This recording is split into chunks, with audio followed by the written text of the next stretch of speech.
T20 ప్రపంచ కప్లో విశ్వ విజేతగా నిలవడంతో దేశమంతా సంబరాలు చేసుకున్నారని, రోహిత్ శర్మను టీమిండియా కెప్టెన్గా చేసిన తనను మాత్రం అందరూ మర్చిపోయారని గంగూలీ వ్యాఖ్యానించాడు.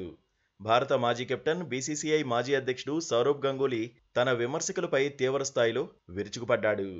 రోహిత్ శర్మను భారత జట్టుకు కెప్టెన్గా నియమించిన సమయంలో బీసీసీఐ అధ్యక్షుడిగా ఉన్న గంగూలీ ఎంతో మంది నుంచి విమర్శలు ఎదుర్కొన్న సంగతి తెలిసిందే.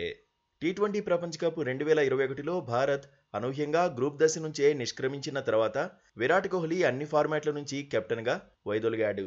అనంతరం రోహిత్ శర్మ భారత జట్టు పగ్గాలు చేపట్టాడు.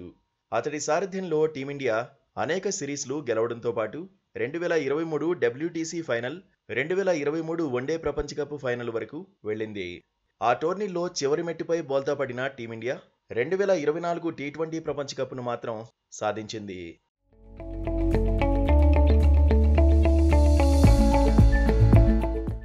అయితే టీ20 ప్రపంచ కప్లో భారత్ విశ్వ విజేతగా నిలవడంతో దేశమంతా సంబరాలు చేసుకున్నారని, రోహిత్ను టీమిండియా కెప్టెన్గా చేసిన తనను మాత్రం అందరూ మర్చిపోయారని గంగూలీ వ్యాఖ్యానించాడు.